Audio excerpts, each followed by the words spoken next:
رب زدني علما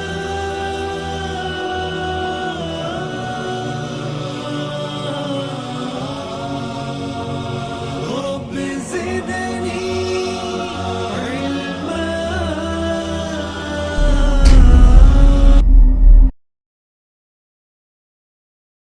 الحديث السادس عن أبي عبد الله النعمان بن بشير رضي الله عنهما قال: سمعت رسول الله صلى الله عليه وسلم يقول: إن الحلال بين وإن الحرام بين وبينهما أمور مشتبهات لا يعلمهن كثير من الناس، فمن اتقى الشبهات فقد استبرأ لدينه وعرضه، ومن وقع في الشبهات وقع في الحرام.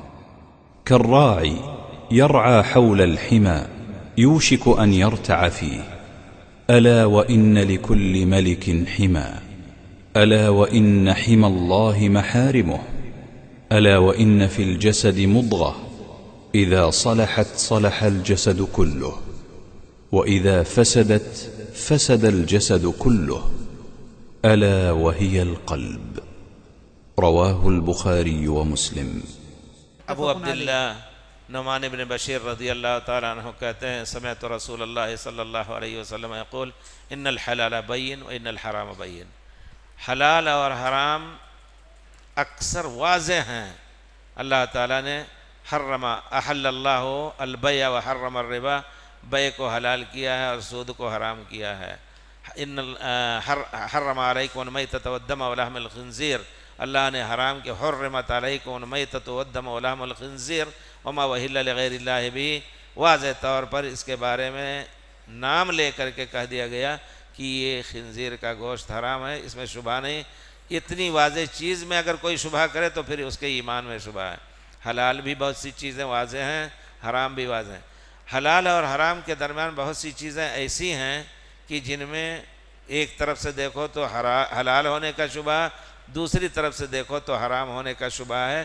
اس حالت میں ایک مسلمان کا کیا موقف، کیا رویہ ہونا چاہیے. اور بینہما امور مشتبہات، شبہے کی چیزیں ہیں. شبہ کہاں سے آئے گا؟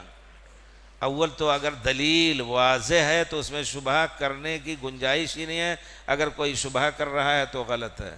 پیارے رسول صلی اللہ علیہ وسلم کے قرآن کی آیت یا پیارے رسول کی حدیث کوئی واضح طور پر اس کے حلال ہونے میں دلیل ہے، حلال ہونے کی دلیل ہے، تو اس کو واضح طور پر حلال سمجھائے گا. لیکن بعض چیزیں ایسی ہیں کہ ان کے بارے میں دیکھو تو شبہ یہ ہوتا ہے کہ حلال ہے، پھر دوسرے پہلو سے دیکھو کہ وہ حرام ہے، دوسری کوئی دلیل دیکھیں گے تو اس سے اس کی حرمت کا شبہ ہوتا ہے. مثلا ایک حدیث ہے، پیارے رسول فرماتے ہیں، پیارے رسول سے صحابہ نے پوچھا: یا رسول اللہ انا نرکب البحر، ہم لوگ سمندر پہ سوار ہوتے ہیں کشتی پر، اپنے ساتھ میٹھا پانی پینے کا تھوڑا سا لے جاتے ہیں. اگر فَإِن تَوَضَّأْنَا، اگر ہم اس سے وضو کر لیں تو پھر پیاسے مرنے لگیں گے، نمکین پانی پیا نہیں جائے گا، تو کیا کریں؟ پیارے رسول نے فرمایا: هُوَ الطَّهُورُ مَاؤُهُ وَالْحِلُّ مَيْتَتُهُ. سمندر کا پانی، بحر کہتے ہیں کھودے ہوئی جگہ کو. آپ نہر کھودتے ہیں، بحر، تو وہ جگہ پہ جو پانی ہے، هُوَ الطَّهُورُ مَاؤُهُ مَاءُ الْبَحر. بحر وہ جو گڑھے کی شکل ہوتی ہے جس میں پانی ہوتا ہے، تو سمندر گڑھے ہی کی جگہ پر، باقی سطح ادھر بھی برابر اور ادھر بھی بیچ میں گڑھا ہوتا ہے، اس کو بحر کہتے ہیں. اس وجہ سے یہ اضافت صحیح ہوئی، هُوَ الطَّهُورُ مَاؤُهُ، اس بحر کا پانی پاک ہے. ضرورت کے تحت یہ بھی حسن خطاب پیارے رسول کا کہ جب تم کشتی پہ سوار ہوتے ہو، اپنے ساتھ کھانے پینے کی چیز بھی لے جاتے ہو سکتا ہے وہ بھی ختم ہو جائے تو تمہیں کھانے کی بھی ضرورت پڑے گی. پوچھے بغیر پیارے رسول نے کیا جواب دیا؟ وَالْحِلُّ مَيْتَتُهُ، سمندر کا مردہ بھی حلال ہے.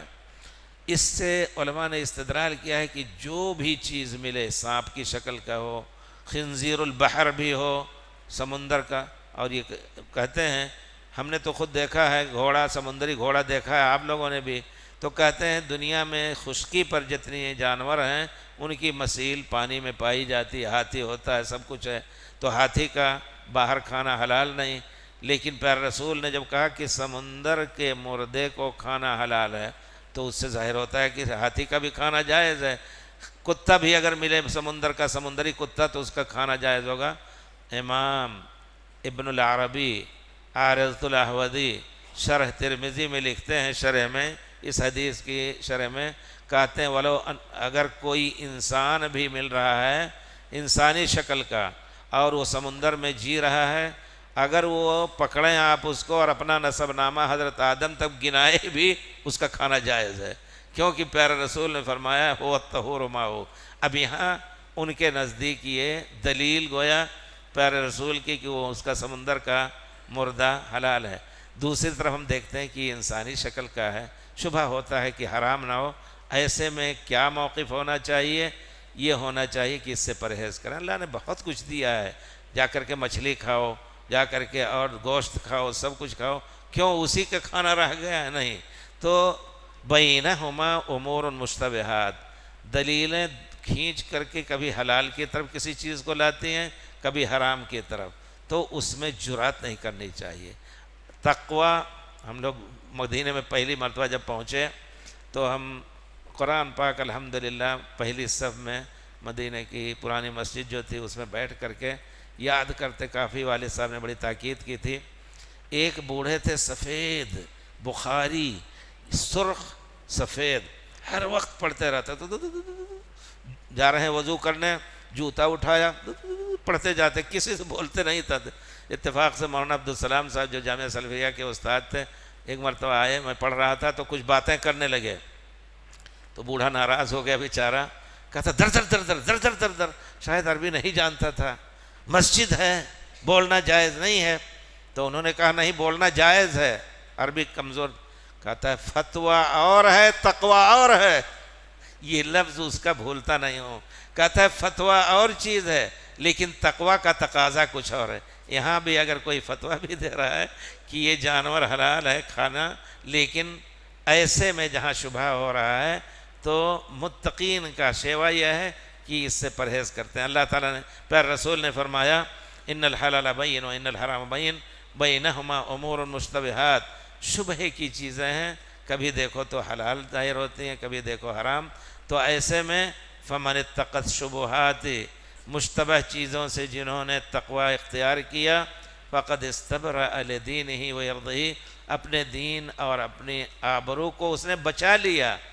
خطرہ ہے کہ کہیں حرام نہ ہو تو تمہارا دین مجروح ہوگا، اور لوگ کہیں گے دیکھو شرم نہیں کرتا ہے، شبہ کی چیز کھا رہا ہے، تمہارے اوپر تمہاری عزت پہ حملہ کریں گے۔ فقد استبرأ لدینہ وعرضہ ومن وقع فی الشبہات وقع فی الحرام، جہاں شبہ حرام ہونے کا آپ بے دھڑک اس کو استعمال کریں گے، ہو سکتا ہے حرام ہو تو حرام میں گویا آپ پڑ گئے۔ اس کا معنی یہ معلوم ہوتا ہے کہ شبہ کی چیز سے بچنا واجب ہے، شبہ ہوتے ہوئے بھی اگر اس کو استعمال کر رہا ہے انسان تو پھر حرام میں قطعاً واقع ہو گیا۔ نتیجہ یہ نکلا کہ جس چیز میں شبہ و حلال حرام ہونے کا، اس کے قریب جانا حرام ہے، کیونکہ پیارے رسول نے واضح طور پر فرمایا جس نے مشتبہ چیز کو استعمال کیا تو اس نے وہ حرام میں پڑ گیا، حرام کام کے ارتکاب میں پڑ گیا۔ کالراعی یرعی حول الحمى، جس طرح چرواہا ہے، لوگوں کی کھیتی ہے، باڑھ ہے، اس کے قریب اپنے ریوڑ کو چراتا ہے، تھوڑا غافل ہو تو ہو سکتا ہے اس کی کھیتی کو اس کی ریوڑ کھانے لگے۔ کالراعی یرعی حول الحمى یوشک ان یقع فیہ، ہو سکتا ہے وہ خود اس میں پڑ جائے، یعنی اس کے چرواہے، اس کے ریوڑ اس کے کھیت کو کھا لیں پڑوسی کے۔ کالراعی، تو اس نے حرام کام کا ارتکاب یقیناً کیا۔ اسی طرح شبہات پر اگر وہ عمل کر رہا ہے تو کسی وقت یقینی طور پر حرام میں پڑ جائے گا۔ اسی کو کہا ہے من وقع فی الشبہات وقع فی الحرام۔ الا، یہ حرف تنبیہ، خبردار ہو جاؤ، ان لکل ملک حما، ہر بادشاہ کی ایسی زمین ہوتی ہے جو اس کے جانوروں کے لیے مخصوص کر دی جاتی ہے، دوسروں کو اس سے دور رکھا جاتا ہے۔ یہ ہمیشہ کا طریقہ رہا ہے۔ خود پیارے رسول صلی اللہ علیہ وسلم نے اپنے زمانے میں ابل صدقہ کے اونٹوں کے لیے پیارے رسول صلی اللہ علیہ وسلم نے خاص جگہ کو خاص کر رکھا تھا۔ دوسرے لوگوں کے اونٹوں کے لیے اور جگہیں تھیں، لیکن صدقہ کے اونٹ جو لائے جاتے تھے ان کی خاص جگہ ہوتی تو وہاں چرتے تھے۔ الا وان لکل ملک حما الا وان حم اللہ محارمہ، اللہ کی یہ جو باڑ ہے یہ حرام کردہ چیزیں ہیں، اس کے قریب تک نہیں جانا ہے، قریب جاؤ گے تو حرام میں پڑ جانے کا خطرہ۔ الا وان لکل ملک حما والا وان حم اللہ محارمہ، حد کردہ حرام کردہ چیزیں اللہ کی، یہ گویا اللہ نے اس کو محفوظ کر رکھا، اس کے قریب جا کر کے تم اس میں پڑھنے کے حقدار نہیں ہو۔ الا وان فی الجسد مضغہ، جان لو کہ جسم میں ایک چھوٹا سا ٹکڑا ہے جس کو آدمی چبا سکتا ہے، اذا صلحت صلح الجسد کلہ، اگر وہ صالح ہوا تو پورا جسم اس کے تابع ہو کر کے اور وہ صالح ہو جائے گا۔ وَإِذَا فَسَدَتْ، اگر یہ دل وہی ہے، الا وہی القلب، وہ دل ہے، اگر وہ خراب ہو گیا تو پورے جسم سے خراب اعمال کی کا ظہور ہوگا۔ اس وجہ سے تزکیہ قلب، تزکیہ نفس کی دین اور ایمان اسلام جو صحیح خالص دین ہے اس کے ذریعے اصلاح اس دل کی ہونی ضروری ہے۔ امام ابن قیم نے الدواء الشافی لمن سال عن الدواء الشافی لمن سال عن الجواب الشافی لمن سال عن الدواء الشافی، جس نے شفا دینے والی دوا کے بارے میں سوال کیا ہے اس کے لیے ہم واضح جواب دے رہے ہیں۔ تو اس میں انہوں نے لکھا ہے دل کے اللہ سے مڑنے کے اسباب کیا ہیں اور پھر دل کے پاک کرنے کے اسباب کیا ہیں، کیا ذرائع ہیں۔ وصلی اللہ علی خیر خلقہ محمد وعلی آلہ وصحبہ۔ تو یہ حدیث بھی بہت ہی اہم حدیث ہے اور بڑی حکمت سے امام نووی کے لیے دعا کریں کہ انہوں نے اس قسم کی اہم احادیث کو جمع کر کے ہمارے سامنے رکھا تاکہ ہم اسے استفادہ کر سکیں۔ اس حدیث کو بھی امام بخاری اور مسلم نے بیان کیا ہے۔ اور دل کا اس میں کوئی شک نہیں، یہ دل یہ جسم کا بادشاہ ہے۔ دل اگر معنوی طور پر گمراہ ہوا تو پورا جسم گمراہی کا کام کرتا ہے، اور اگر ظاہری جسمانی طور پر بھی دل خراب ہوا تو پورا جسم وہ کمزور ہو جاتا ہے، لاغر ہو جاتا ہے، مرنے کے قریب ہو جاتا ہے۔ اس وجہ سے دل کو ہر اعتبار سے محفوظ رکھنے کی کوشش کریں۔ صحت جسم بھی ہمارے اوپر فرض ہے۔ پیارے رسول صلی اللہ علیہ وسلم اور خود اللہ تعالیٰ نے ایسی مضر چیزوں سے منع کیا ہے جو جسم کو نقصان پہنچا سکتے ہیں۔ شراب ہے، عقل کو نقصان پہنچا سکتی ہے، اس کو حرام کیا۔ اسی طرح کوئی بھی چیز جس کو آپ کہیں گے کہ وہ آدمی کو نشے میں لاتی ہے، چاہے وہ چیز پینے کی ہو، کھانے کی ہو، سونگھنے کی ہو، تمباکو وغیرہ سب اس ضمن میں آتے ہیں۔ اگرچہ ادھر ساؤتھ میں تمباکو کی کوئی اہمیت نہیں دی جاتی، حالانکہ یقیناً علماء نے اس کے حرام ہونے کا فتویٰ دیا ہے۔ غیر ضروری ویڈیو اور فوٹو لینے کا گناہ کیا ہے؟ بہت اچھا سوال ہے۔ ہمیں بار بار یہ کہتے ہیں، ہم خود حرم میں منع کرتے ہیں، بہت سے لوگ فوٹو لیتے ہیں، لیکن یہاں بہرحال دو ایک آدمیوں کو منع کیا، لیکن فوٹو عام طور پر جو لیا جاتا ہے وہ بڑی غلطی کرتے ہیں، اس میں کوئی شک نہیں، بہت بڑے گناہ کی بات ہے۔ کوئی بھی فوٹو ہو، چاہے وہ فوٹو اسٹیچو اور پتھر اور لکڑی کا ہو یا فوٹو کپڑے پر ہو، دیوار پر بھی ہو، وہ سب حرام ہے۔ کسی جاندار کا فوٹو، پیارے رسول صلی اللہ علیہ وسلم نے یقیناً کئی احادیث میں، ان میں سے سب سے سخت حدیث یہ ہے کہ ان المصورین اشد عذابا یوم القیامہ، یہ جو فوٹو لیتے ہیں، صورتیں بناتے ہیں، تصویر بناتے ہیں، وہ قیامت کے دن سب سے زیادہ سخت عذاب ان کو ہوگا۔ کہا جائے گا کہ ان میں روح پہناؤ اور روح پہنا نہیں سکتے، ان کو سخت عذاب کا سامنا کرنا پڑے گا۔ کئی احادیث میں پیارے رسول نے اس طرح منع کیا، اس وجہ سے عام فوٹو مت لیجئے۔ رہ گئی بات ویڈیو کی، ہم اس کے بھی قائل نہیں ہیں، لیکن صرف نقل کر دینا چاہتے ہیں کہ بہت سے علماء نے صرف مصلحت کے طور پر کہ اس سے لوگ فائدہ اٹھا سکتے ہیں، اس کا ویڈیو لینا جائز کہا ہے۔ ہم یونیورسٹی میں 1401 سے فارغ ہوئے ہیں اور کچھ دن معہد حرم میں رہ کر کے یونیورسٹی میں گئے، یعنی گویا 35 سال سے جامعہ، 38 سال سے جامعہ ادھر ہوں اور 35 یا 32 سال سے یونیورسٹی میں پڑھاتا ہوں۔ لڑکیوں کو کتنی ہزار لڑکیوں کو پڑھایا۔ وہاں سعودی عربیہ میں انتظام ہے، چھوٹا کیبن بنے رہتی ہے، اس میں ٹیلی ویژن رہتا ہے، اگر ہم اس کو کھولیں تو ہمارا فوٹو وہ دیکھ سکتی ہیں، اور وہ تو جنوں کی طرح وہ ہمیں دیکھتی ہیں، ہم ان کو نہیں دیکھ سکتے، اس طرح بنایا ہے انہوں نے یقیناً، لیکن آواز پہنچتی ہے۔ اور بلیک بورڈ بنایا ہے کہ اگر الف لکھیں گے تو انگلی کی طرح موٹا، تو اس طرح بڑی بڑی لڑکیاں اور بڑے بڑی پی ایچ ڈیاں ہوئیں جو الحمدللہ اچھی صلاحیت کی ہوئیں، اس طرح پردے سے پڑھایا جا رہا تھا۔ جب بھی ہم جاتے تو اگر کوئی استاد اسی میں کیمیا بھی پڑھا رہے ہیں، اسی میں اور کچھ پڑھا رہے ہیں، تو کبھی فوٹو کی ضرورت پڑتی ہے اشارے کی تو کھول دیتے ہیں لوگ، میں جا کے بند کرتا، سورہ لکھا ہوتا ہے بٹن پر تو بند کر دیتا، اور ہمیشہ الحمدللہ بغیر فوٹو دکھائے یا دیکھے میں نے ان کو پڑھایا ہمیشہ۔ لیکن لوگ کہتے ہیں کہ نہیں، مصلحت کے تحت یہ ویڈیو، اب ہماری شکل دیکھ کے کیا فائدہ ہوگا؟ اگر آواز سن کر کے اس پر عمل کیا جا سکتا ہے تو شکل کی کیا ضرورت ہو سکتا ہے؟ شکل دیکھ کر کے کوئی کہے کہ یہ اس لائق نہیں کہ اس کی بات سنی جائے تو اس کو چھوڑ دیں تو اچھا ہے۔ لیکن بہرحال کچھ علماء کا فتویٰ ہے جس میں ہم ان کو گمراہ نہیں کر سکتے، اس کو بھی چھوڑ دیں تو اچھا ہے۔ میں برطانیہ گیا، وہاں نہیں کرنے دیا، لیکن بعد میں انہوں نے دوسری مرتبہ گیا تو وہ ایک کمرہ بنا رکھا تھا چپکے سے، آپ کو احساس بھی نہیں ہوگا، اور اس کا چھوٹا سا منہ نکال کر کے ادھر سے، اور وہ پورا تیار کرتے تھے۔ آپ جا کر کے گرین لین مسجد میں جا کے دیکھیں۔ ہم نے کہا یہ سب نہ کیجیے۔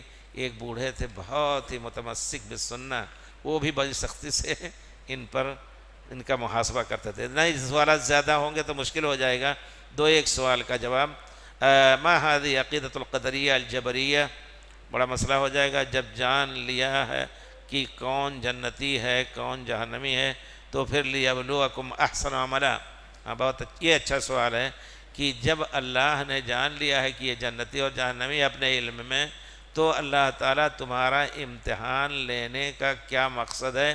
کہ اللہ نے موت و حیات کو پیدا کیا تاکہ تمہارا امتحان لے، لیبلوکم، یہ معنی، یہ ترجمہ کیا جاتا ہے۔ جی ہاں، امتحان لیا جاتا ہے۔ استاد جان سکتا ہے کہ یہ لڑکا ممتاز ہے، یہ ہم اللہ کی مثال تو بہت اونچی، لیکن امتحان لیا جاتا ہے تاکہ ہو سکتا ہے وہ جواب نہ دے سکے تو اس کے سامنے کل وہ شکایت کرے تو ہم اس کے سامنے پیپر پیش کر دیں، دیکھو تم نے یہاں سرخ قلم لگا ہوا ہے تمہارے سوال اور جواب پر۔ تو اللہ تعالیٰ بندے کے اوپر اس کو ظاہر کرنے کے لیے موت و حیات کو اللہ تعالیٰ پیدا کیا تاکہ یہ معلوم ہو جائے کہ وہیں جا کر کے موت و حیات ہی میں عمل کا جو میدان ہے اس کے ذریعے سے وہ خود جان لے گا کہ ہم نے نیک عمل کیا یا برا عمل کیا۔ حجاج بن یوسف کو ظالم کہا جاتا ہے، اس کو یقین تھا کہ ہم نے بہت بڑا ظلم کیا ہے۔ ابن ذہبی، امام ذہبی کتاب سیر اعلام النبلاء میں لکھتے ہیں کہ جب وہ مرنے لگا تو اس کو احساس تھا کہ اے اللہ تعالیٰ میں نے بہت گناہ کیے ہیں۔ آخر وقت میں کہا میرے چہرے کو زمین پہ رکھ دو، رگڑ رہا ہے اور دعا کر رہا ہے اللہ تعالیٰ میں بہت بڑا گناہ گار ہوں لیکن تیری رحمت سے میں مایوس نہیں ہوں۔ تو آدمی جو غلط کام کرتا ہے وہ جانتا ہے ہم غلط کام کر رہے ہیں، خود اس کو معلوم ہو جائے کہ تم خود اچھے عمل کیے ہیں یا برے عمل کیے ہیں، اللہ اپنے علم سے فیصلہ نہیں کرے گا کہ پیدا کیے بغیر کچھ لوگوں کو جنت میں ڈال دے اور کچھ لوگوں کو جہنم میں۔ اب اس کو محفوظ رکھیے، ہو سکتا ہے کوئی ٹائم آپ نکالیں تو اس کو کہیں پھینکیں نہ۔ ایک تھیلی ہمارے حرم کی ہے، وہ ہمارے ایک بزرگ ہیں، دیکھا ہے لوگوں نے، اتنا کافی انہوں نے جمع کیا ہے، میں اس کو حرز جان بنا کے رکھا ہوں، بیٹھتا ہوں۔ حج اور عمرے سے کے متعلق ایسے ایسے مسائل آتے ہیں آدمی حیران ہو جائے، سبحان اللہ، حیران ہو جائے کہ ذہن میں آتا نہیں۔ تو اس کی روشنی میں میں پروگرام بنایا ہے کہ انشاءاللہ اگر ہم نے یہ کام کر لیا تو ایک زندگی کا حاصل، پڑھنے والا کہے گا اللہ رحمت کرے اس پر، کی دلیلوں کے ذریعے سے اس کا فتویٰ دیا ہے ہمیں، ہم ان کو ڈھونڈ کر کے دلیل یا صحابہ کرام کے اقوال تابعین کے نقل کر کے یہ کہتے ہیں کہ اس میں دم ہے، قربانی دینی ہے نہیں دینی ہے، فدیہ دینا نہیں دینا ہے، تو محفوظ رکھیے، یہ سوالات بڑے مفید ہوتے ہیں۔ چلیے 42 میں سے 7ویں حدیث۔ جی